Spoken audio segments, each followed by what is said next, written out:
Muy bien. Les invito a abrir sus Biblias, por favor, en Hechos, libro de los Hechos, capítulo 6. El título del mensaje lo encontramos en el versículo 3. Hechos, capítulo 6, versículo 3. Si usted nos está visitando por primera vez, agradecemos al Señor por su presencia. Queremos decirles que al finalizar la reunión estamos para ustedes, para escuchar sus necesidades. Podemos orar, podemos hablar de inquietudes que puedan tener acerca de la salvación. ¿Es así, hermanos? Así que nuestros invitados, nuestras visitas, para eso estamos al finalizar la reunión. Hechos capítulo 6, versículo 3. El título: Buscad pues, hermanos, de entre vosotros. Y vamos a ver para qué y qué clase de hermanos. Tengo que reconocer que el propósito central de este pasaje no es la elección de los primeros diáconos. Solo para aclarar, no tuvo Lucas el propósito al escribir el capítulo 6 de dar una receta de cómo las iglesias deben elegir diáconos, pero sí hay un material precioso aquí para estudiar. Si bien voy a hablar de este tema en esta noche, el plan es terminar, sí, no podría ser de otra forma, sí terminar en el asunto principal de la historia. ¿Bien? Así que buscad pues, hermanos, entre vosotros. Voy a hablar del diaconado, ¿bien? Estamos a 2 años de vida de la congregación y creo que es un buen momento para comenzar a pensar en estas cosas, y es un momento emocionante. Es un momento emocionante, es parte de del crecimiento de la iglesia. Cuando una iglesia comienza a buscar hombres calificados para cargos oficiales. Cuando decimos cargos oficiales, estamos hablando de esos cargos que la Biblia, el Nuevo Testamento más especialmente, menciona como líderes de la iglesia. Y especialmente hablamos de 2, diáconos y pastores. En esta primera instancia vamos a pensar en diáconos. Cuando hablamos de oficiales, y lo enseñamos en el curso de miembros, no estamos buscando oficiales de policía ni de gendarmería, cuando es un término técnico, pero es para hacer diferencia con aquellos, podríamos decir, ministerios extrabíblicos que no vas a encontrar en el Nuevo Testamento. No vas a encontrar ujieres, no vas a encontrar un director de alabanza. Si bien existen estos cargos y estos lugares de servicio en la iglesia, lo que sí vas a encontrar es diáconos y ancianos. Versículo 3, vamos a volver ahí, dice: Buscad pues, hermanos, de entre vosotros 7 varones de buen testimonio, llenos del Espíritu Santo y de sabiduría, a quienes encarguemos de este trabajo. Bien, el primer paso para esta misión es buscar. Buscarlos es el principio. Puede ser algo muy reconfortante buscar hermanos con estas características del versículo 3. Pero también puede ser algo muy frustrante o desalentador. ¿Por qué? Bueno, reconfortante porque los encontrás.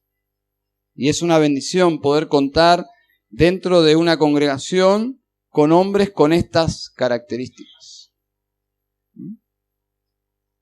Hombres de buen testimonio, llenos del Espíritu Santo y de sabiduría.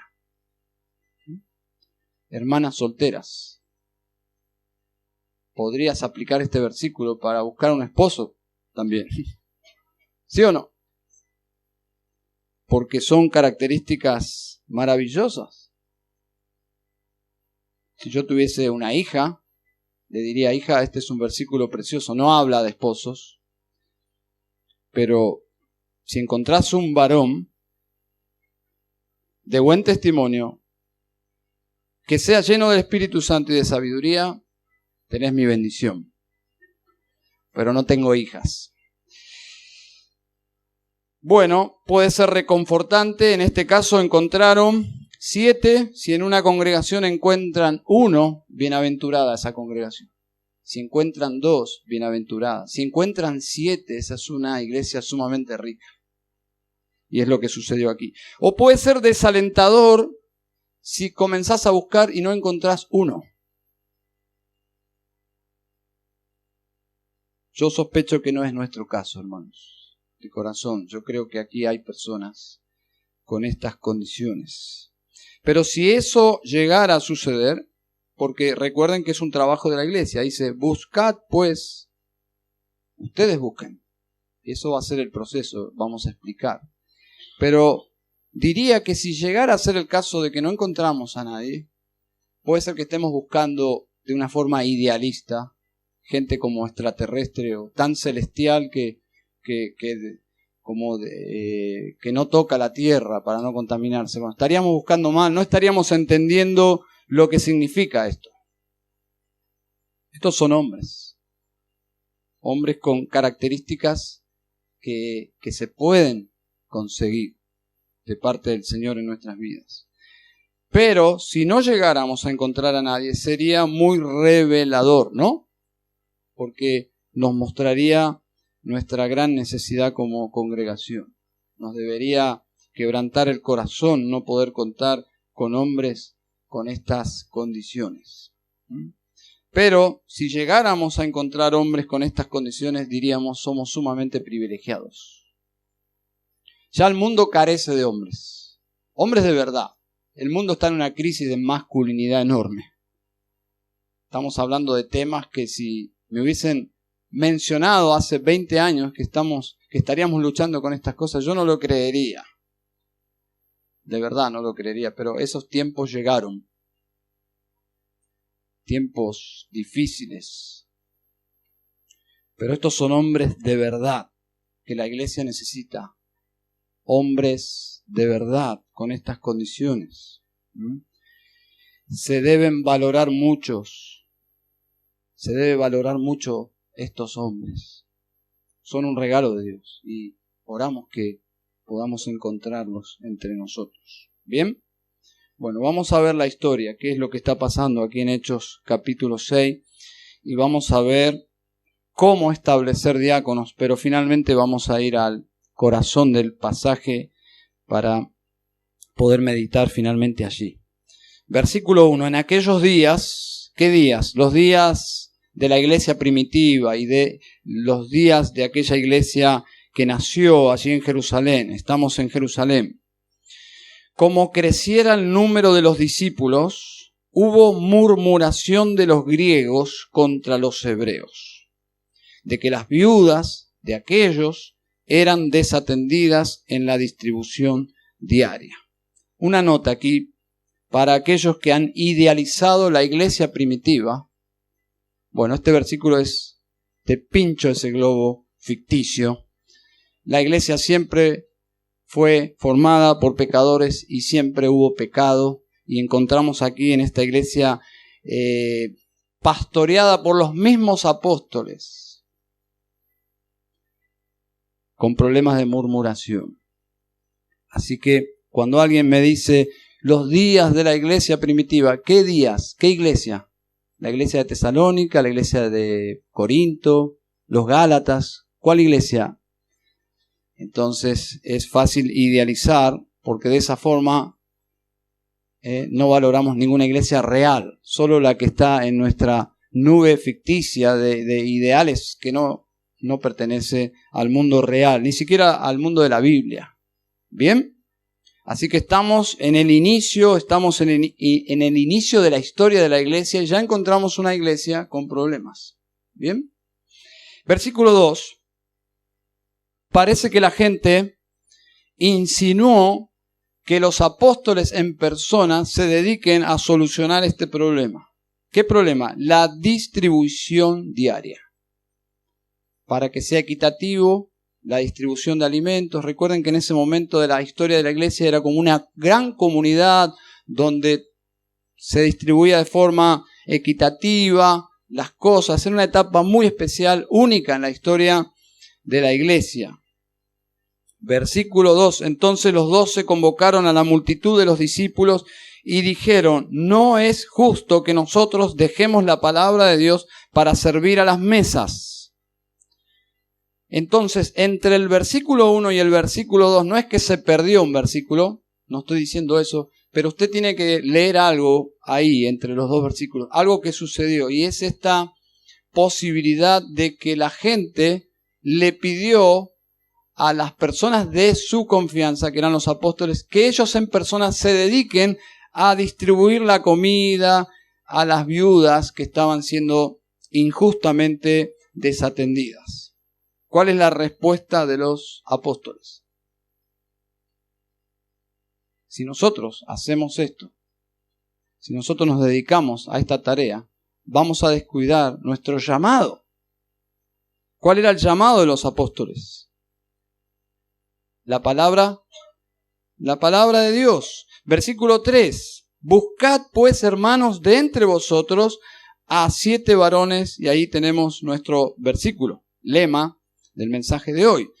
Versículo 4. Y nosotros, los apóstoles, persistiremos en la oración y en el ministerio de la palabra. Bueno, versículo 5. Agradó la propuesta a toda la multitud. Y eligieron a Esteban, varón lleno de fe y del Espíritu Santo, a Felipe, a Prócoro, a Nicanor, a Timón, a Parmenas y a Nicolás, prosélito de Antioquía, a los cuales presentaron ante los apóstoles, quienes, orando, les impusieron las manos. Hermanos, la mayoría de los estudiosos de la Biblia creen que aquí nace el oficio de los diáconos, sin nombre, sin título, aunque no se les llama diáconos. Ustedes, si prestaron atención, no aparece el título diáconos, pero sí en griego aparece el verbo diaconeo en el versículo 2, servir, servir. A estos primeros hombres no se les conoció como los 7 diáconos, pero sí se les conoció como los 7. Bien, voy a leer, si ustedes quieren seguir la lectura, en Hechos 21:8, hablando de uno de estos hombres, de uno de los 7, hablando de Felipe. Dice allí: al otro día, saliendo Pablo y los que con él estábamos, fuimos a Cesarea, y entrando en casa de Felipe el evangelista, ¿se dan cuenta? No se lo conoce como un diácono, sino como el evangelista, que era uno de los 7. ¿Qué 7? Bueno, los 7 del capítulo 6. Posamos con él. ¿Cómo se los conoció a los apóstoles? Los 12. Los 12. A estos se los conoció como los 7. Así que los diáconos surgen en medio de un conflicto. Fueron los que pacificaron, fueron la solución a una amenaza de división seria en la primera iglesia de Jerusalén. Es decir, lo que leemos así como superficialmente fue un súper problema. En una iglesia nueva, recién inaugurada, llena de vida, pero vulnerable en el sentido humano, indestructible en el sentido divino, porque es la iglesia de Cristo. Pero aquí encontramos una amenaza de división entre los judíos puros y los judíos no puros, es decir, los que nacieron fuera de Jerusalén y prosélitos. Y allí hubo una murmuración, versículo 1, es decir, la unidad de la iglesia estaba ahora en peligro por el poder del pecado. Y eso continúa hasta el día de hoy. El pecado puede dañar seriamente una iglesia. Así que fue un problema de pecado que tenía una solución administrativa. Si ustedes observan, la solución que presentaron o que insinuaron aparentemente era que los 12 apóstoles en persona se dediquen a las tareas de distribución de comida, etcétera, etcétera, pero si bien la solución era administrativa, se requería la presencia de hombres confiables.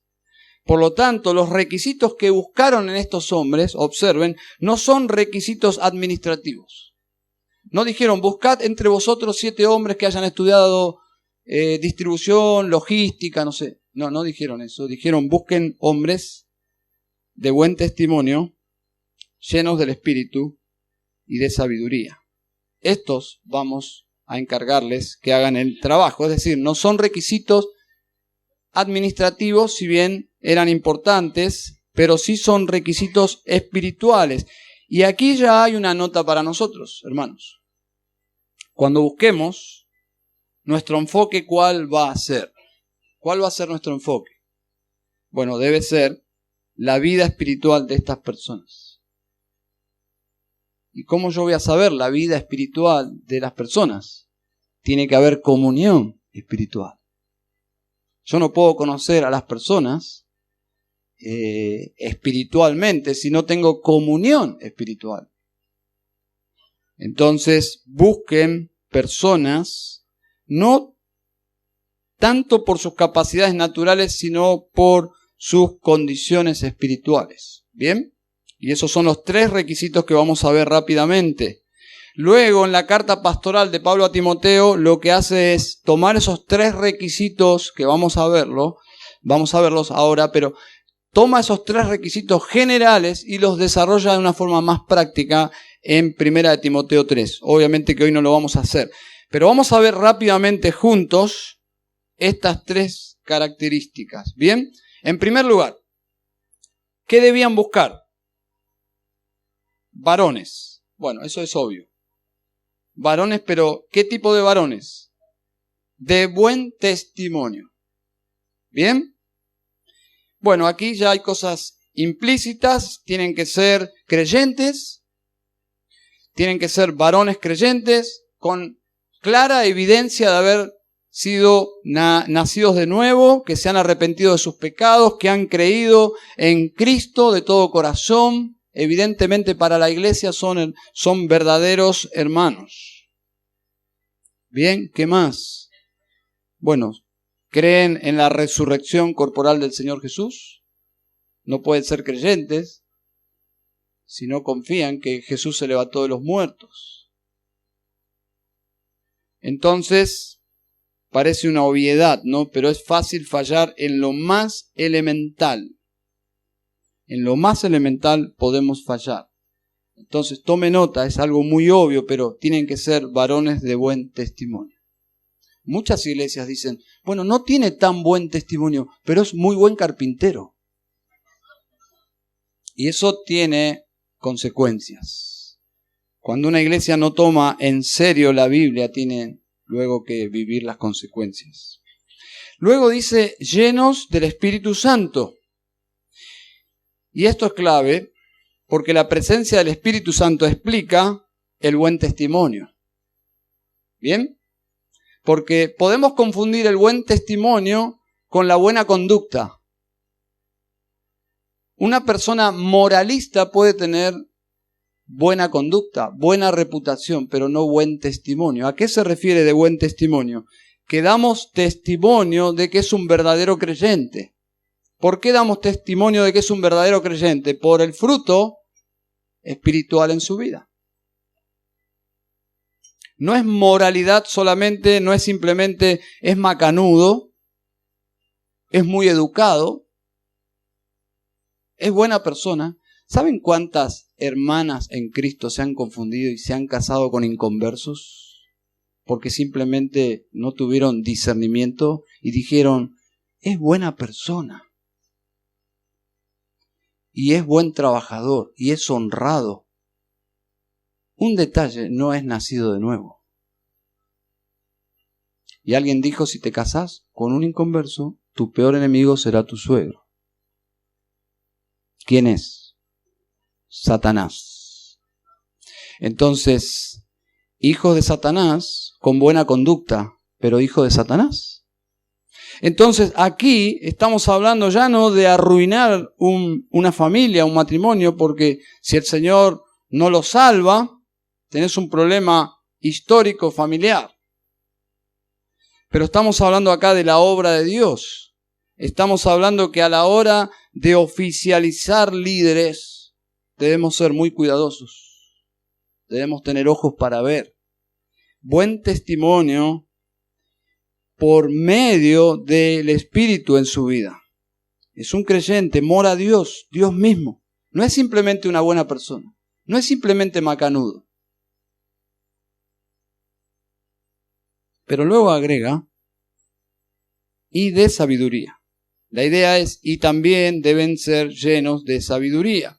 Cuando el relato continúa con Esteban, uno puede ver allí qué significa ser lleno de sabiduría. ¿Qué habla Esteban? La palabra de Dios. Eso es sabiduría. Sabiduría en Esteban es muy elocuente, muy visible. Esteban comienza a hablar y sale la palabra de Dios de su vida. Así que de sabiduría, ¿qué significa? No sabes cómo sabe la Biblia. ¿Eso es sabiduría? ¿Alguien sabe más que Satanás de la Biblia? ¿Pero es sabio Satanás? Obviamente que no. No es saber la Biblia. Sabiduría significa que sabe aplicar la Biblia. No hace ostentación de conocimiento. Lo que es llamativo es su sabiduría, no su conocimiento. Es diferente, ¿eh? Estos hombres aplicaban la Biblia en la vida real.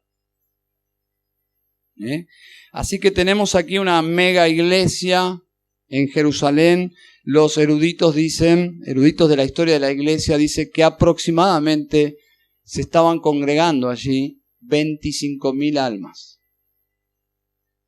Una mega iglesia.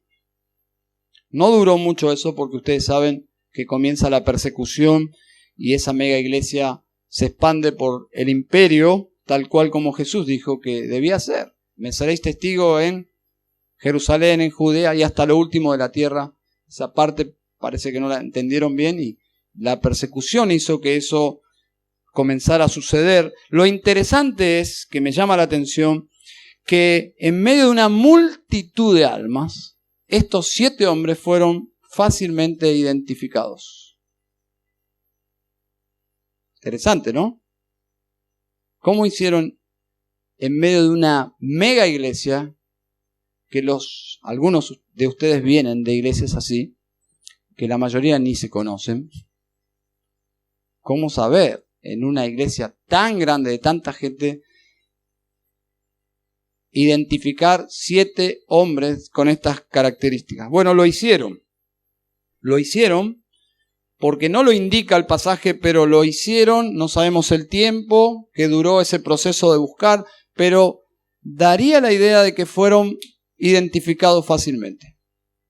Trajeron esos nombres de estos hombres sobresalientes.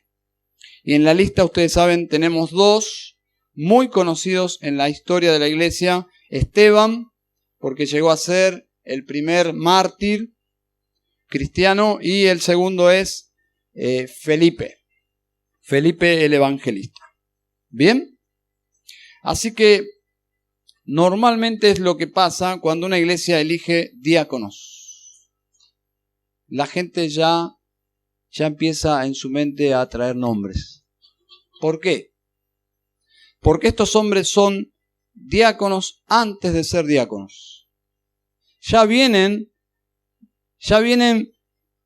piloteando en la pista del servicio y luego sí, corren oficialmente la carrera del diaconado, pero ya se los observa, ya se los identifica. Son hombres que la gente identifica ya como servidores, simplemente los colocan en el puesto de forma oficial.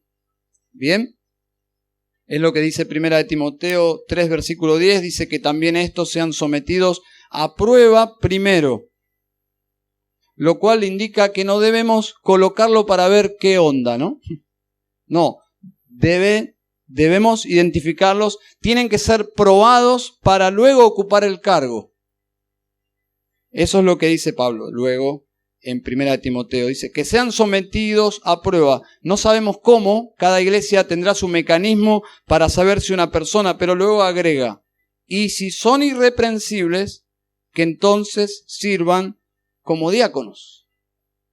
Entonces, estas personas que debemos identificar entre nosotros deben ya tener una trayectoria de fidelidad, de estar sirviendo al Señor en medio de nosotros. Y es por eso que una iglesia se toma cierto tiempo para elegir oficiales. ¿Por qué? Porque por este punto de verlos, de ser previamente probados, para ser luego aprobados. Y alguien puede decir, te agarré, esta iglesia era nueva, no hubo tanto tiempo. Pero recuerden de dónde venía esta multitud. Del judaísmo. ¿Se entiende? Ellos venían ya de una vida escritural, de una vida de comunidad. Obviamente había una multitud de personas, pero estos hombres probablemente eran líderes en el judaísmo. Probablemente. Por lo menos en Esteban llama la atención su conocimiento bíblico. Entonces, entendemos también de por qué cuando Pablo fundaba una iglesia, porque podemos sacar falsas conclusiones, fundaba una iglesia y rápidamente se iba. Yo digo, ¿cómo hacía Pablo?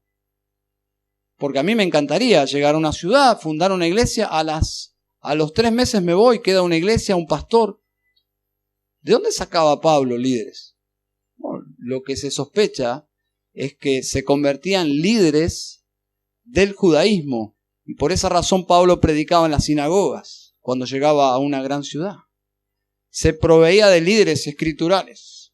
No eran novatos en la escritura. Luego tuvo algunos problemas, o mayormente tuvo grandes problemas, en iglesias que no habían sinagogas, porque no se podía proveer rápidamente de líderes escriturales. Pero aquí encontramos que rápidamente 7 nombres. Estos hombres debían ser personas de confianza. ¿Por qué? ¿Qué administrarían? No administrarían la palabra de Dios.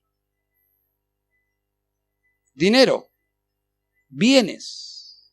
Es algo muy sensible. ¿Por qué vino la murmuración? Justamente por la mala administración económica.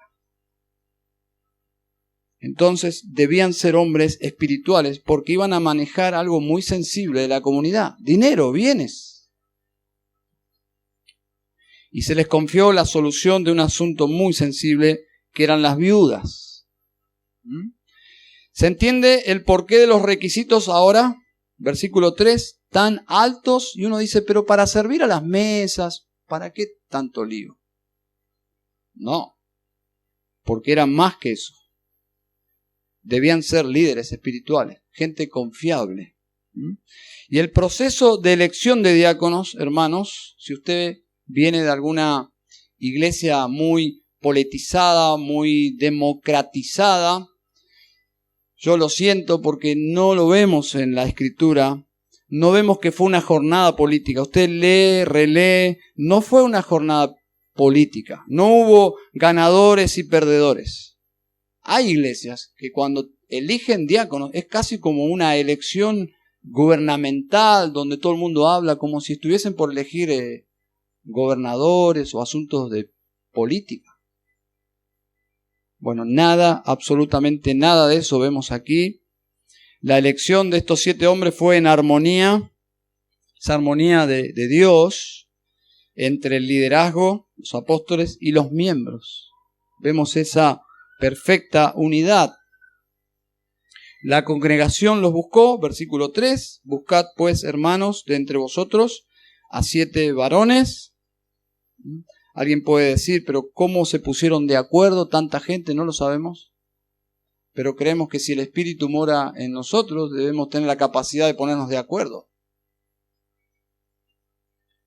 Esa palabra indica que fueron los apóstoles quienes colocaron oficialmente a los diáconos en el ministerio. Versículo 3 dice, a quienes encarguemos de este trabajo. Por la frase indica que fueron los apóstoles quienes encargaban. Los hermanos buscaron a los 7 hombres, pero fueron los apóstoles que colocaron oficialmente a esos hombres. Versículo 6 es muy claro ahí, ¿no? Dice, a los cuales presentaron ante los apóstoles, quienes orando les impusieron las manos. Ustedes saben que el uso de imposición de manos tiene varios propósitos, pero en este caso era para señalizar y apartar personas para una comisión o una tarea. Bien, un escritor dice lo siguiente en cuanto a los oficios, ¿no? Dice, mientras que el oficio de anciano a menudo es ignorado en la iglesia moderna, anciano, pastor, el oficio del diácono a menudo es mal entendido. Y yo estoy totalmente de acuerdo con este asunto. El oficio de diácono es lamentablemente, muy mal entendido. Es lo que pasa en muchas iglesias. No entienden la diferencia y como que los ponen en el mismo nivel.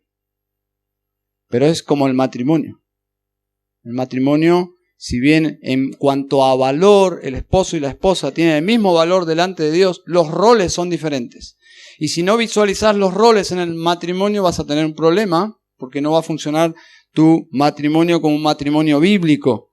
Y lo mismo sucede en el liderazgo de la iglesia. Si no se entiende los roles de los ancianos, los roles de los diáconos, vamos a tener problemas aquí.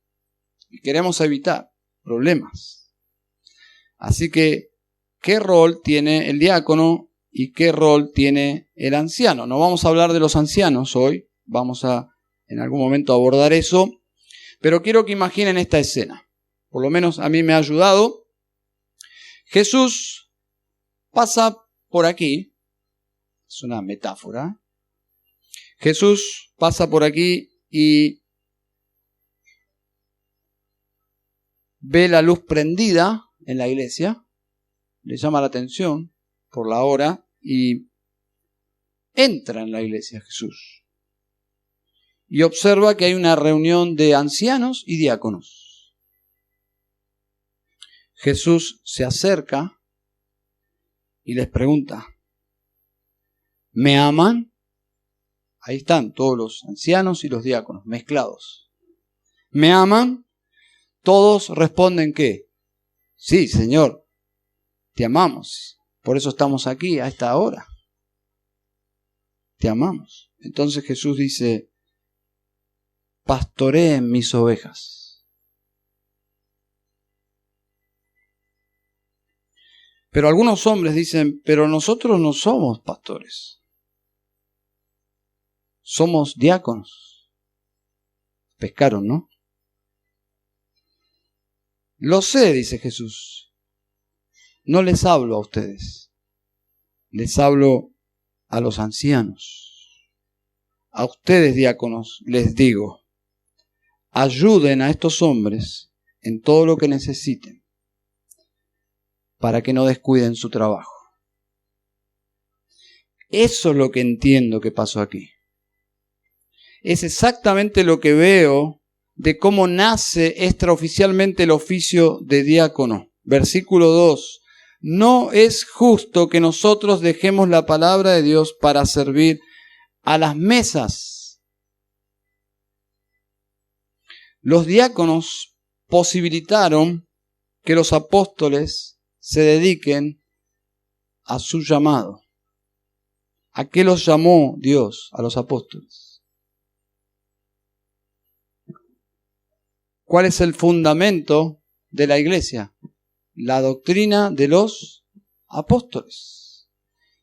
Era un momento de vital importancia, de vida o muerte, poner el fundamento bíblico para esta iglesia naciente. Ya entendemos entonces la función de los diáconos. Son servidores que complementan a los pastores. No compiten con los pastores, los complementan. En un sentido es como el matrimonio. Mi esposa no compite conmigo, y supongo que tu esposa, varón casado, tampoco. No debería. Una esposa bíblica entiende que complementa a su esposo. De la misma forma, hombres maduros, diáconos maduros, no pueden ser de otra forma, Es excluyente estos requisitos. Si son hombres inmaduros, llegarán a ser un problema para los ancianos y para la iglesia. Pero hombres maduros, hombres humildes, van a ocupar su lugar, como una esposa humilde va a ocupar su lugar. Y entenderá que su rol es que su esposo sea un gran hombre para Dios, pero nunca ella va a avasallar su liderazgo, sino que lo va a complementar, lo va a proyectar. ¿Se entiende, no? Estos hombres ayudan a la iglesia, son siervos, esa es la idea de diáconos, servidores, pero ayudan a los pastores. Ayudan a los pastores para que los pastores se dediquen a lo que deben dedicarse y no descuiden sus tareas. Así funciona en Campana y así funcionan en toda iglesia bíblica. El rol, esta convivencia de ancianos y diáconos. Bien, ahora estas tareas en esta iglesia nueva la realizaban ¿quiénes? ¿Quiénes eran los pastores de esta iglesia? Los apóstoles. Qué privilegio, ¿no? Bueno, ustedes no tienen ese privilegio. Pero a mí me encantaría ser miembro de una iglesia y que mi pastor se llame el apóstol Juan. Maravilloso, ¿no? O Pedro. Bueno, la idea es que estos hombres fueron una bendición. Luego, en el desarrollo de la iglesia, entendemos que esa fue la función. Bueno, volviendo al punto, creo que este pasaje no tiene el propósito de hacer una descripción de la tarea de los diáconos, aunque menciona ahí que iban a servir a las mesas, iban a servir en la distribución hacia las viudas, pero sabemos que no se limitaba el trabajo de los diáconos simplemente a distribución de alimentos o de dinero para las necesidades de las viudas. Si eso fuese lo único que hacen los diáconos, ¿dónde lo diría? Primera de Timoteo, capítulo 3. Porque allí es más detallada el ministerio de los diáconos. Entonces, vamos a ir ya llegando al final del mensaje. ¿Cuál es la implicación de este pasaje en cuanto a la función de los diáconos? Bueno, las iglesias tienen libertad en Cristo para definir las tareas de los diáconos. Tienen libertad en Cristo también para definir la cantidad de los diáconos. No es dogmático. Estamos hablando de 7 diáconos, pero no es que el propósito es toda iglesia bíblica debe tener 7 diáconos, porque si no deberíamos tener también 12 apóstoles. No es un patrón. Entonces cada iglesia define las tareas de los diáconos, define la cantidad de los diáconos y el tiempo del servicio de los diáconos. Hay iglesias que cada 3 años le dan la posibilidad a otros tienen diáconos sin límite de tiempo. Bueno, cada iglesia tiene esa libertad. Pero hermanos, lo que comenzó como una necesidad circunstancial, si uno monitorea la historia de la iglesia, llega a un versículo como Filipenses 1:1, y se da cuenta que probablemente llegó a ser, sí, un patrón. Dice Pablo y Timoteo, siervos de Jesucristo, a todos los santos en Cristo Jesús que están en Filipos, con los obispos y diáconos. Allí ya tenemos una iglesia establecida, organizada, con sus oficiales, obispos y diáconos. Llegamos a 1 Timoteo 3 y encontramos allí también una descripción de cómo deben ser los hombres que van a ocupar el cargo de obispos y luego cómo deben ser los diáconos. Por lo tanto, lo que creo es que en Hechos capítulo 6 comienza como algo informal, es un libro de historia, pero luego en las epístolas, que ya es más patrones para la iglesia, especialmente Primera de Timoteo, vemos allí ya las condiciones espirituales para servir como obispos y diáconos. ¿Bien? ¿Me siguieron? Amén. Es muy técnico, pero toda iglesia debe pasar por este momento de aprender cómo debe ser la elección de los diáconos. Vamos ahora sí a terminar y concluir el mensaje en el propósito fundamental de este pasaje. Miren cómo concluye el párrafo y recuerden el asunto de fondo, el asunto del pecado, de la murmuración, etc. Dice, no es justo, este es el trasfondo, no es justo que nosotros dejemos ¿qué? La palabra de Dios. Ahí estaba la sutileza, que los apóstoles dejen todo lo que tiene que ver con la palabra de Dios. Ahí estaba realmente el problema mayor para servir a las mesas. Quiero aclarar algo, no es la actitud de los apóstoles como diciendo, ¿cómo nosotros los apóstoles vamos a hacer un trabajo tan de... No es eso. Les digo porque hay gente manipulando las escrituras y dicen, ¿cómo nosotros los superapóstoles vamos a estar haciendo cosas de simples miembros de la iglesia? Nosotros somos para cosas mayores. Es por eso que necesitamos un jet. Vamos a levantar una ofrenda para comprarnos un jet privado aquí. Y nosotros los superapóstoles, ¿cómo vamos a vivir en una casa como la tuya? Una casita. Nosotros vamos a mudarnos y se pueden manipular las escrituras. No tiene nada que ver esto de nosotros vamos a servir a las mesas. No es esa la atmósfera. La atmósfera es no podemos dejar la palabra de Dios. Pero alguien tiene que hacer esto. Y vamos a darle una solución a esto. Pero descarten que nosotros vamos a hacer esta tarea. Nosotros tenemos que cumplir con un llamado que es con la palabra de Dios. Entonces la resolución, observen, versículo 7, una vez que se eligen estos hombres, observen que retoma como la solución al problema. Versículo 7. Y la palabra de Dios crecía. ¿Y qué pasó? Y el número de los discípulos se multiplicaba en gran manera en Jerusalén. Observen, cero protagonismo de los apóstoles. Lo que indica el escritor es el protagonismo, la centralidad de ¿qué? De la palabra de Dios, casi como la personifica. Y dice, la palabra de Dios está en su lugar. Y lo que la palabra de Dios está haciendo es que está haciendo ¿qué? Discípulos. Discípulos, observen. El escritor tiene eso en mente. Observen cuando la palabra de Dios es predicada y enseñada, lo que pasa en la iglesia. ¿Qué pasa en la iglesia? Los discípulos se multiplican. Ese es el poder de la palabra de Dios. En gran manera en Jerusalén. Y muchos de los sacerdotes obedecían a la fe. Es una indicación que ellos, estos hombres, nunca habían observado. Ese poder desplegado en las personas. Y llegaban a la fe. Entonces, para concluir, estos 7 hombres son una bendición. Dios te conceda, Mauricio, hombres así en tu iglesia. Toda iglesia nueva necesita hombres así. No sé si 7, me parece como wow, sería fantástico, pero algunos de estos hombres. Y yo pido a Dios que muchos de ustedes, varones, digan, yo quiero ser ese hombre.